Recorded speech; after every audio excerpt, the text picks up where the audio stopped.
Welcome to the Money is Emotional podcast with Christine Luken, the financial dignity coach. In this podcast, we help you recover a positive and peaceful relationship with your personal finances. We do this by bringing together wise money management with emotional intelligence. Join us for this journey where we navigate our relationship with money as Christine Luken draws from years of experience and guest experts to help you get to the root of your money issues. Hello, my friend. Welcome to the Money is Emotional podcast. I am your host, Christine Luken. Today's episode is called Money is Spiritual. I am honored to welcome my special guest, David Hayward, a former church pastor turned artist, cartoonist, published author, and speaker. David's popular Naked Pastor blog and social media channels have over 250,000 followers. David's art expresses his passions for personal, authentic freedom, the power to change our own lives and communities, and the creative spirit to make our world a better place. He and his wife live in Eastern Canada, and they have 3 adult children. Welcome to the podcast, David. Thank you so much, Christine. Good to be here. Thanks for having me on your show. Oh, you are most welcome. I recently read your book, Money is Spiritual, and I have to say, I absolutely love it. And by the time I finished it, I was like, I have got to get him on the podcast to talk about this. So, David, the book that we are talking about today is Money is Spiritual. So what do you mean by the title, Money is Spiritual? Well, I mainly wrote that book to exercise my own demons, basically. I was in the ministry. I was raised in a Christian home, pretty conservative. And I grew up with this attitude of scarcity. Money doesn't grow on trees, kind of scarcity mentality. And then that was enhanced and amplified by the kind of Christian culture I found myself in, where there's basically, I'm summarizing, generalizing here, but I think it's pretty accurate. I think there's 2 kinds of streams of Christianity. One is what they call the health wealth approach, where God wants you to be healthy and wealthy. And we see a lot of that on TV with mega churches and evangelists and so on. But then you have another stream, which is embracing suffering and poverty and siding with the oppressed and the poor and so on. I chose the second one. And, for various reasons, I chose the second one. So that sort of reinforced my sort of scarcity mentality. And then I was in the ministry on top of that, where I was never really well paid. And I thought, I never really thought I should be well paid being a pastor with that attitude. And yeah. And then when I left the ministry in 2010, my wife and I actually had to file for bankruptcy because we were so broke and so in debt. And I knew when I left the ministry and left the church, I knew I had to go to the University of Life and figure this out, or else. Because now I was unemployed. The only thing I'd ever been trained in was ministry. What am I going to do now? Push carts at the grocery store? I mean, nothing wrong with that, but is that what I'm qualified for now? And so on and so forth. And so I decided to read books, go to seminars, go to workshops, go to, all conferences, watch videos, and try to educate myself all over from scratch on money. And so I that's what basically, boy, that was a long answer to a short question, but that's basically what this book's about, is me documenting my progress and what I learned. Yeah. Yeah. Well, and I like that you say in there, one of the reasons you say money is spiritual is because money has the potential to be worshiped, right? And when you said like something is spiritual, it's like anything can be spiritual if there's that possibility that you're putting it on a pedestal Hmm. and worshiping it. But it sounds like in your case, you were almost worshiping the lack of it. Yeah. And Well, you that were a was, pastor for a long time too. It's not like you were a pastor for 5 years. It was like 3 decades, right? yeah, 30 years of Wow. struggle. Yeah, living in overdraft and, everything like that was just our way of life, and we embraced it. And so when I, decided to learn about all these things, this all went hand in hand with sort of a spiritual, personal awakening in my own life, and I was reading quantum physics and, other science and mystical readings, Eastern philosophy and so forth, and realizing I had one day sort of this profound moment where I saw the oneness of all things. Everything's connected. We're all, the quantum physics talks about that as well. So it sort of validated what I'd already suspected, is that either everything's spiritual or nothing is spiritual. And I really do believe everything is connected, that we're all one with all things somehow.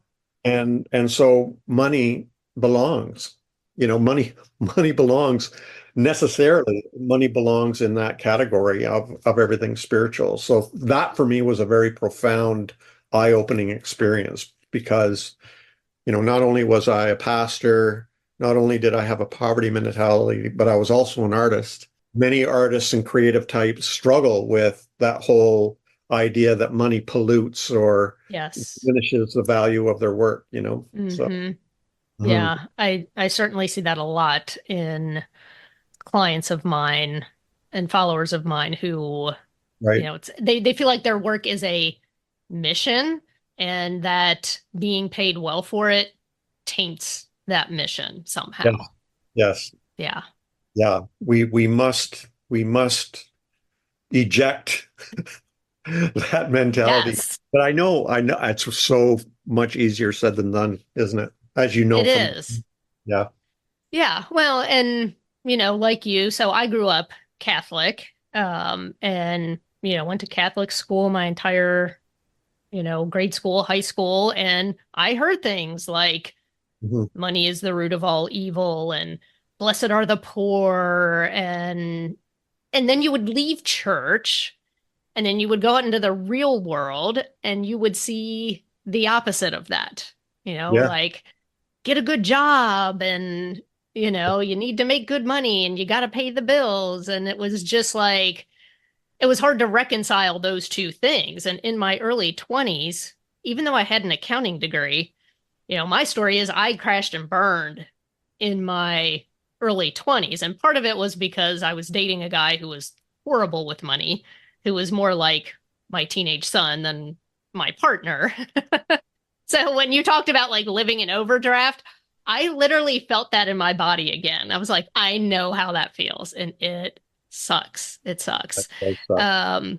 And it was so interesting because after I left that relationship and started rebuilding my finances, and you alluded to this in your book, that I remember driving to work one day and all of a sudden the thought struck me, I'm not worried about money. Yeah. It had been, the previous 7 years, that's all I did was worry about money. And that was one of the points that you made in your book was that, it's not spiritual to be preoccupied with money, yet when you were broke, that's all you thought about. Yeah.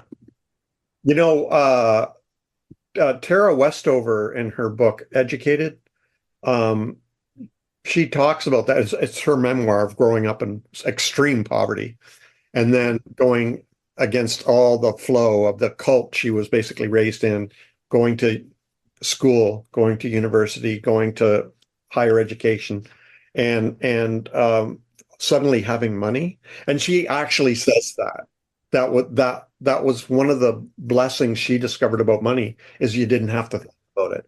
And That's what I experienced all through the ministry, was constantly worrying about money and thinking about money and how we're going to get to the next paycheck and, all that kind of thing. And all in the meantime, trying not to feel guilty about it. And so then I'm curious because, obviously if you're a pastor, you're teaching from the pulpit about money. So what sort of things were you teaching about money while you were undergoing your same money struggles at home behind the Well, scenes? Because I'm sure you weren't telling your congregation unless you were like passing the collection plate around. no, I mean, I have a funny story. The last church I pastored when I took over as the new pastor, the previous pastor taught tithing was necessary. Tithing is a church practice or a theology that you should give 10% of your total income to the church. And then on top of that, give offerings, which are over and above your 10% tithes. So that's why you hear the phrase tithes and offerings. And so that was a part of the culture of the church I took over. I didn't believe in tithing as a rule. I thought your giving should be based on your generosity and rather than on a rule.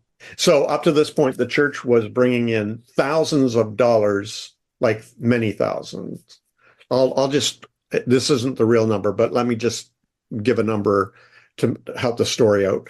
Let's say the church was bringing in 10,000 a week in offerings. My first Sunday there, I was like, listen, I know tithes and offerings is very important here and all that, but I want you to know you're still welcome to give as much as you want, but it's not a rule.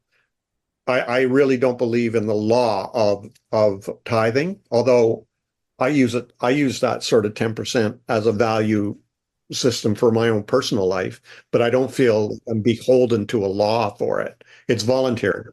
And so I was sharing that with the congregation. The next week, our offerings went down 50%. Oh my God. Did they fire you or they'd be like, you got to get back up there? No, they were grateful. They were out, now they could go out on their sailboats and motorcycles. No, you get the point though, is, yeah, it was, so I was sort of teaching this sort of high level of embracing struggle and suffering and, poverty if you needed to, because, we don't live in a wealthy area here. And so it was sort of that kind of a teaching sort of in line with my theology. I didn't teach that they had to be poor, but I wasn't teaching health, wealth principles either. Name it and claim it, they used to say, like say, I want to go claim it. And I didn't believe in that either. So I was walking the line there. It wasn't until after I left the ministry that my eyes were open to, I have really deep, unhealthy issues about money. And I had to fix them. Yeah. Think of myself, but also for my family. I have a wife and 3 kids and, Yeah. Yeah. I mean, you leave not just a financial inheritance, but, the inheritance of following your example, right? So, it's interesting you say that about the tithing because I've had clients who have felt tremendous guilt lowering their tithe. So I had a client quite a few years ago who had a period of disability and had disability insurance, but disability insurance is like 60% of your usual salary. Yeah. And I'm looking at the cash flow and it like does not make sense. Right. And that big number, I said, look, your income has gone down by X amount. We need to put it down here. Yeah. And I mean, it probably took 3 months for me to finally get that person. Yeah. Didn't you to go in and change that? Didn't you share that story in your book? Yes. Yes. Yeah. So for those of you listening, David got to read my new book, Provider Money, Pleasure Money, before anybody else. But I think by the time this episode airs, the book is probably going to already be out. So yeah, it's a great read. It's really worthwhile, and it belongs in the that whole section of finances, economics, and money and our attitudes about it. So I found it very helpful. Good book. Dare to enter the Wealthy Woman Book Club, where answers exist to forbidden questions, where women of all ages and income secretly gather, where knowledge is shared, where possibilities are explored, where women claim their power. Dare to stay a spell in the Wealthy Woman Book Club. In this place, we lift each other up. In this place, we start dreaming again. In this place, we see financial miracles. In this place, we grow through the glory and the failure. In this place, we step into a new identity. Dare to champion the Wealthy Woman Book Club. We're creating a future where women are financially empowered across the globe. We're creating a future where our daughters stand on equal financial footing with our sons. We're creating a future where we purchase with our principles rather than price tags. We're creating a future where we use the power of money for the benefit of people and the planet. Welcome to the Wealthy Woman Book Club. Dare to come in, woman. Come in. Join us at wealthywomanbookclub.com.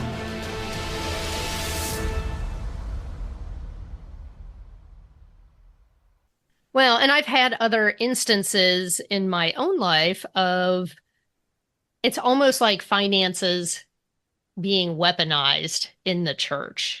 I've had friends who they did one of these offerings, they had a special offering coming up and, for a building that they were building across town. And, my friends were all excited and they got in on it. And then there was like this other big campaign that came on the heels of it a couple months later. And so they asked us all to pledge. They went back and told the people who had done this special offering, look, what you are putting towards this, that doesn't count towards this other thing. And so, I went for the big thing. I was like, oh, yes, I'm going to do this. And they would send you a quarterly statement. Here's what you pledged. Here's what you've paid. Here's what you owe every quarter.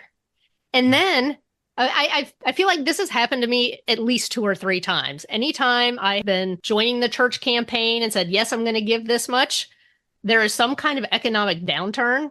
And, Yeah. you know that as someone who's self-employed, there are certain things that you cannot control, right? You can't control if a big client goes away. You can't control people who buy your art or hire you for coaching.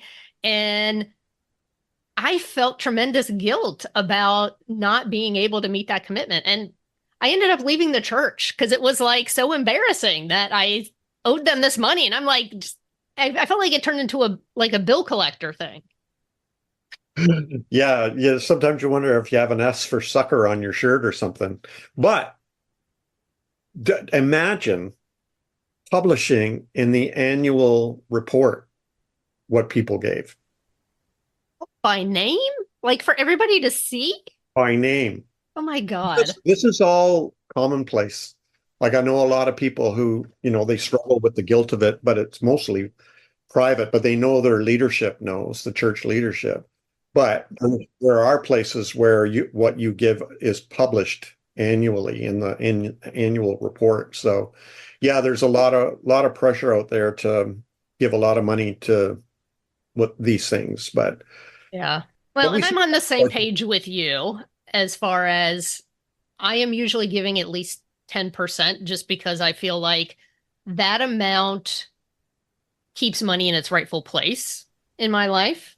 Mm-hmm. And it also ensures that the causes I'm passionate about are being well taken care of. Yeah. But I've gotten to the point now where I'm like you, it's what's ever on my heart is where I give. And there are certain causes that I have partnered up with, but not because I have felt strong armed into doing so. Yeah. Yeah. Well, a couple of things I learned, like Lisa and I, my wife Lisa, by the way, and I, we've been married 44 years now, and we've tithed. We have, when we were in the church, we tithed faithfully all the way through. Yeah.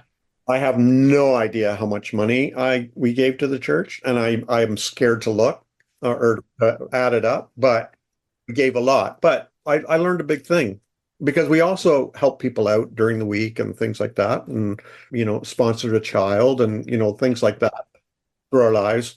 And one thing I did notice was, you know what? Even though we filed for bankruptcy at the end and we had to figure things out and start over, we survived by giving away 10%. So basically we survived on 90%.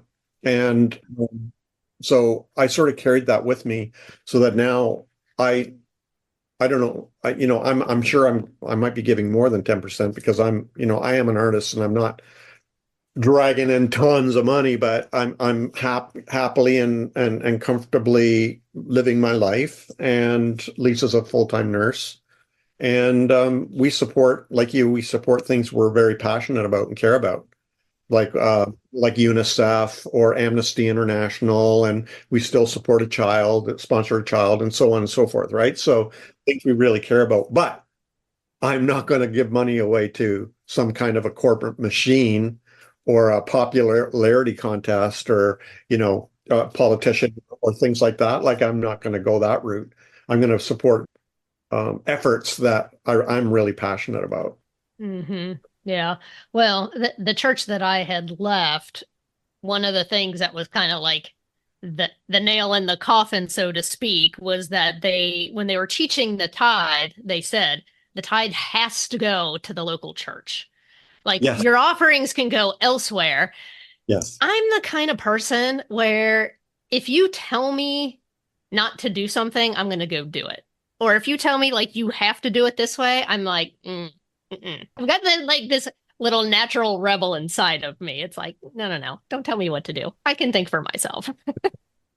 Well, I think that's based on the Old Testament, the Hebrew Bible, Yes. where you were to tithe at the temple 10%, and basically what it was 10% of what you brought. So it was 10% of your chickens, 10% of your, beef, 10% of your vegetables, so that the priests could eat. Yeah. And so it supported the ministry of the priesthood, and the upkeep of the temple and all that kind of thing. But now we know nowadays it's doing more than just feeding the pastors and priests and upkeeping the building. It's luxury items and things like that. So yeah, I'm with you there. So in your book, you say that people spiritualize negativity about money. Can you give us some examples of this from your years as a pastor? Oh my, that's so popular, where it's very complicated. It's almost like, there should be therapists out there that just deal with people's money issues and attitudes. And I'm sure your coaching has a lot to do with that. Yes. Untangling the fishing line of issues. Because like I said, growing up poor, shame, struggling, and then you've got the economy, the job market, you've got spiritual attitudes about money, and so on. So let's say I'm struggling with money because I have a negative attitude about money, and therefore I don't have money. Well, Jesus didn't have money either. And so, which isn't exactly true, because apparently he had a treasurer.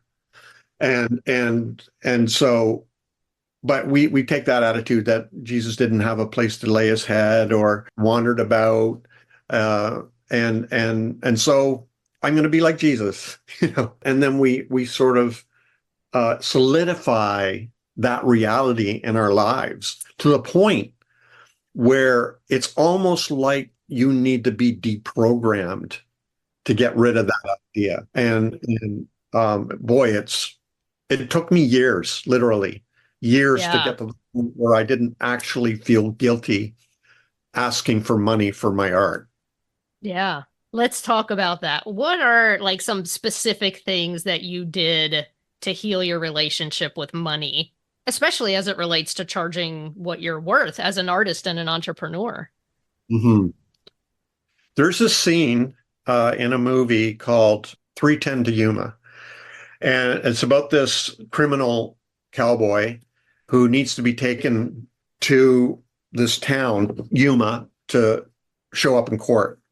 And this cowboy is very rough, very violent, has a reputation, and so they're trying to find security, and they end up in this town, and they're looking for more security. And there's this farmer limping around. He's got a bad leg, and struggling as a farmer. And here he's offered some money, and he volunteers. Well, it doesn't volunteer. He said he'll be one of the security people to deliver him to Yuma. His wife's freaking out and friends because this guy's dangerous, violent. And he's like, look, I've been working, basically, he says, I've been working my ass off for 15 years, waiting for God to show up and rescue me. He says, I'm tired of waiting. I got to do something. And so he does it, So that hit home to me because I had sort of been waiting and waiting and waiting to be rescued. But that's so complicated because this is where I started to realize that there's a lot of issues going on here because I was waiting to be rescued by some, I don't know, lump sum of money or something. I don't know, but waiting to be rescued. But at the same time, that I was surrendering my own personal agency and responsibility.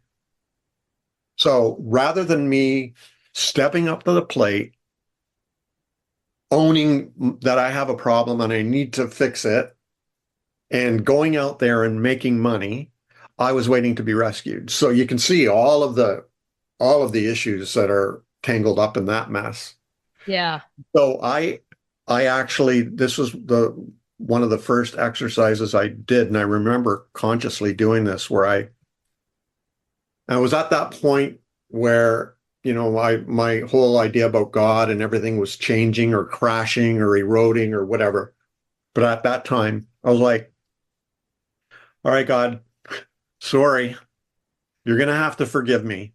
If I'm doing something wrong, you're just going to have to look the other way. Because I had to basically say, I'm going to learn about money. I'm going to learn to appreciate money, and I'm going to try to make money.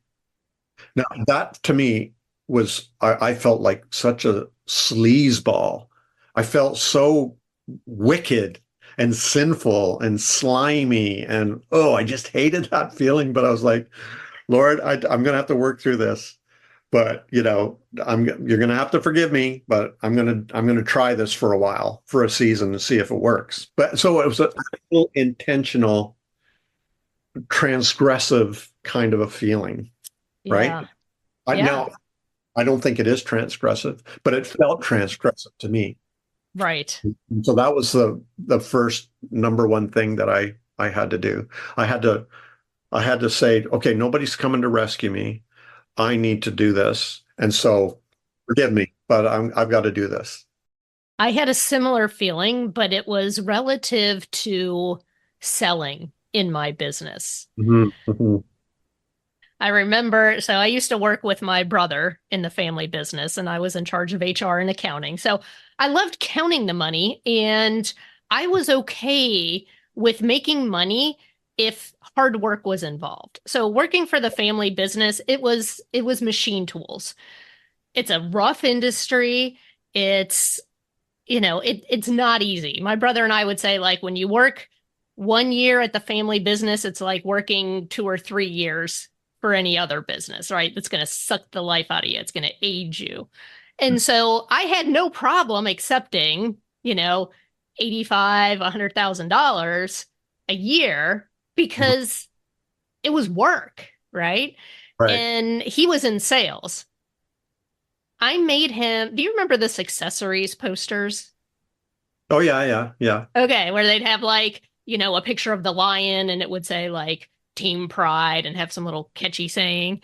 So I made my brother this poster and it had a picture of Herb Tarlek from WKRP in Cincinnati. So for all the youngsters out there who don't know who that is, just picture a used car salesman in a plaid sport coat, right? And so I printed it on the engineering plotter. So I made it into this big accessories poster, and it said on there, it's not lying, it's sales. And so when I eventually left to start my own business, financial coaching, I had this programming in the back of my head that you had to lie to people in order to sell to them. Right. So is it any surprise that when I first started my business, it was hard for me to sell my services? Yeah. So I had to come to this point to where I said, like you, I'm like, F this, I am done. Like, I have got to learn how to do this. Right. And it was probably, I don't know, it was probably 2015 or 2016 where I declared it. I was like, this is the year of sales. I am going to learn everything I can about sales. I binged Grant Cardone and anybody that taught anything about sales. And I went like so far in the opposite direction. And I think like I actually needed to do that.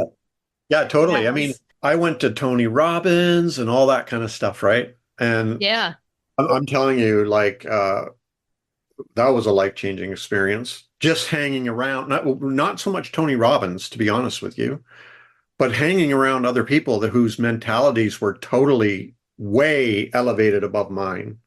And it was hanging out with those people that it made me realize, holy smokes, I'm not well. Like I'm not well. And that was really the point where my life turned. That was a few years after I left the ministry, but that was a big turning point for me. Just hanging around other people that weren't struggling with those issues that I had. And they were like looking at me like I was some kind of a weirdo, some of them. And I was. I had some pretty weird ideas. I couldn't. I remember reading a book on Millionaire Mind, I think was the name of it. Secrets of the Millionaire Mind? Yes. T. Harv Eker. Yes. I love him. That's an amazing book. I've been to a couple of his conferences. But I remember reading the book, and at the very beginning of the book was like, if you want to get rich, you have to make money the first, like the center of your thinking. Yeah. Well, that went against everything I'd ever learned in the church. Yes. Because who has to be the center of your thinking? Certainly not me. It has to be God, right? And so anything he said beyond that, I had to dismiss.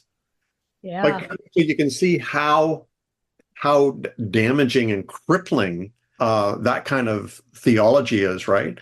So I lived under that sort of domination, that sort of negative mindset for decades. I was going to say centuries, maybe, for decades. And it's like, are you a vampire and we don't know this? I mean, you get cooler and cooler every time I interact with you. Yeah, I'm John Sugar now. So I'm not saying that I healed overnight, and I'm not saying I'm totally healed yet. But for me, it's now an adventure, and I'm enjoying myself. I'm learning about money. I'm learning about how to speak about money. I'm learning how to sell. I'm learning how to meet people's needs, and I'm learning how to accept and receive rather than just give and sacrifice. So it's fun though now. That to me is what Money is Spiritual is all about. It's don't be afraid of it. It's not evil. anything can be used for evil, right? Yeah. And, nuclear energy, that's nature, but it can be used for great and enormous harm. And it's the same with money. It's here to stay. It by itself is an evil, but we can employ it to, benefit ourselves and all of humanity. So, Well, and I did love that tip in your book about fellowshipping with positives. mhm. And you alluded to that with being around some of these different people at seminars. So outside of those seminars, how did you start surrounding yourself with more of those Oh, positive influences? that's so hard. That's so hard because I live in a very blue collar town, and it's very depressed kind of an area. And it's really hard to find positive thinking people. I get a lot of my stimulation from people online, people like you, I'm reading a book right now called Endure by Alex Hutchinson. He's a sports journalist and he's studying the whole thing about endurance. But I just read this morning an interesting experiment where they got people to come in and ride on a stationary bike at a certain pace for as long as they could. But they separated them into two groups. They were required to hold a pencil in their mouth sideways. So it kind of forced them to smile. And the other ones, they were to hold it in their mouths like a straw, sort of like a frown. The ones who had the pencil in their mouth and made them smile while they were biking went 20% further than the ones who were frowning. And Wow. so, yeah, that to me, I know this to be true from my own experience. If you're hanging around depressive people all the time, I mean, sometimes it can't be avoided, right? Or it's important to be with people who are struggling or whatever, absolutely. But if you're not somehow being stimulated and motivated and inspired and so on by your surroundings, it's going to affect your performance Yeah, and absolutely. your endurance. Yeah, yeah, Hmm. Well, and I think that was one of the reasons why I felt so passionate about starting the Wealthy Woman Book Club, because it's groups of women reading books about money together yeah, and gathering and talking and sharing. And they know if they share something in the group, we're going to cheer them on. Or if they have a question or a struggle, we're not going to make them feel ashamed about it. And I think yeah, those spaces are rare. And it's my goal, my vision is to have chapters of the Wealthy Woman Book Club all over the face of the globe in 10, 20 years, where we make this stuff accessible to everyone, and that it's not a source of shame and embarrassment for people to talk about money. yeah. I've coached people, and they've read the book and they say, "Can you coach me for a bit?" I don't do much coaching one-on-one, but once in a while I'll open that door for some people. But I've seen people in tears, feeling so guilty about even wanting money.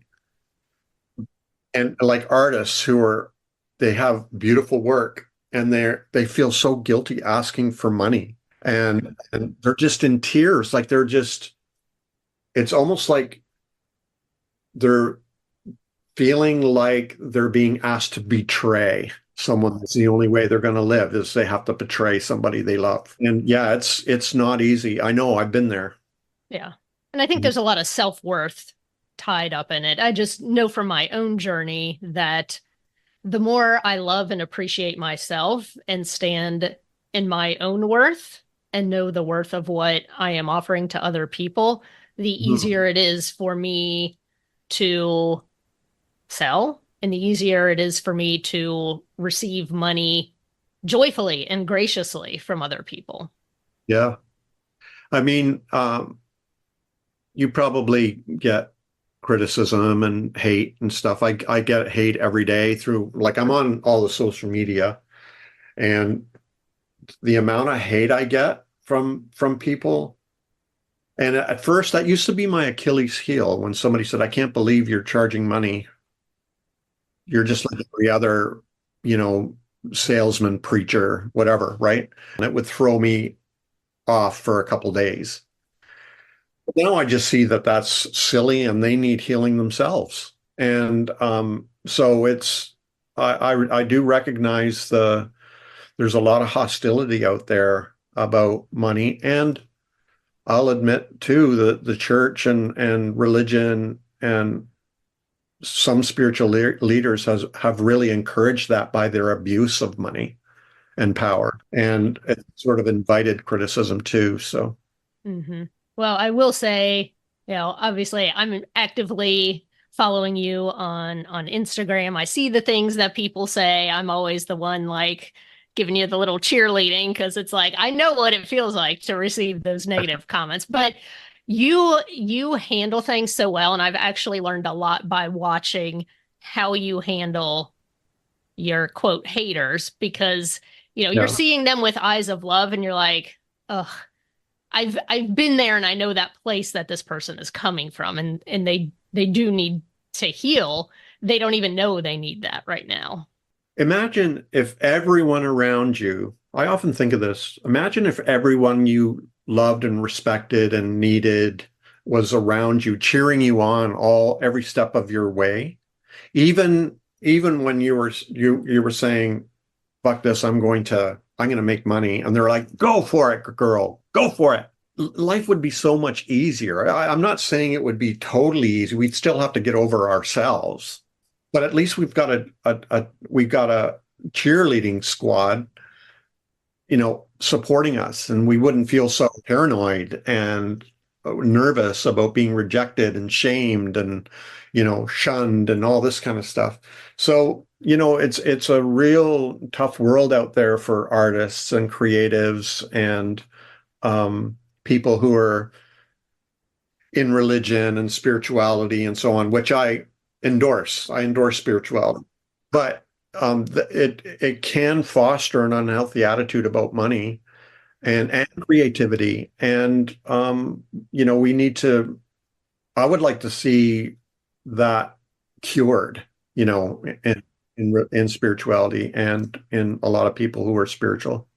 Yeah, absolutely. Well, David, I think you and I could probably talk for several hours about this stuff, but we are running out of time. So thank you so much for being here. It has truly been an honor. Everyone who's listening, if you got some money issues, if you got some hangups, go grab a copy of Money is Spiritual. First of all, it's a nice thin book, and I love the way it's organized, because there's just like a couple pages to read for each day. It's like 30 short chapters. And then you have questions, journal questions, and there's actually space right in the book to write your reflection. So it's, I have a feeling this is probably going to be a selection of the month for the Wealthy Woman Book Club here in the near future. Thank you. That would be cool. And I know Bill, our producer, has been hanging out in the background, and he's always got a few words of wisdom to sprinkle in before he closes us out. Well, I don't know if they're words of wisdom necessarily, but having grown up in similar religious environments as both of you, although mine much more akin probably to David's, I want to just applaud. I just want to take a minute to applaud you for being able to make the transformation from this notion of money is bad to money being spiritual. It's a very important transformation, and I just want to take a moment to acknowledge that and applaud and celebrate you for doing so. For those of you who are intrigued by David's comments about quantum physics and early on in the episode, if those comments intrigued you, Christine, this ties in perfectly to the prior episode. It absolutely does. We had Carissa Andrews on to talk about the quantum physics of manifestation and money. So tune into that one as well. It's a good one. Christine, you mentioned it already, but for those of you who are not subscribers and maybe listening for the first time, The Wealthy Woman Book Club is doing quite well. Still get into it. Women can still get involved, right? Tell them tell folks how they might be able to do that. Yeah, well, the best place is to hop over to my website, christineluken.com. It's front and center there on the website. If you look on the top, it says Wealthy Woman Book Club. Mm-hmm. You can join at any time. We are starting a new book each and every month. And it's a safe place to grow and kind of shed some of this unhealthy money stuff. And there is no requirement as far as income or net worth. The only requirement is that you want to do better with money in a positive environment with other women. Excellent. And for those of you who are listening to this podcast for the very first time and are not subscribers, fix that. And you can do that easily. Hit the follow button, the subscribe button. It's right there. Just hit it. Now follow the podcast. That way, every time Christine drops a new episode, you'll be notified. You can give it a listen. I would also ask that if you like this podcast, if you find it entertaining and useful and good, tell people about it. Get the word out there. Word of mouth is a great promotional tool, and we would appreciate it. Until next time, I'm Bill Tucker. On behalf of Christine Luken, I want to thank you for taking the time to listen today and remind you that you can go out today and make today a great day or not. It's your choice. Thanks so much for listening. Until next time. Thank you for listening to the Money is Emotional podcast. To get in touch, visit our website at www.christineluken.com or drop us a line at hello@christineluken.com. And don't forget to click the follow button to be notified when new episodes become available. The information covered and posted represents the views and opinions of the guest and does not necessarily represent the views or opinions of Christine Luken. The content has been made available for informational and educational purposes only. The content is not intended to be a substitute for professional investing or tax advice. Always seek the advice of your advisor, tax professional, or other qualified financial professional with any questions you may have regarding your personal finances.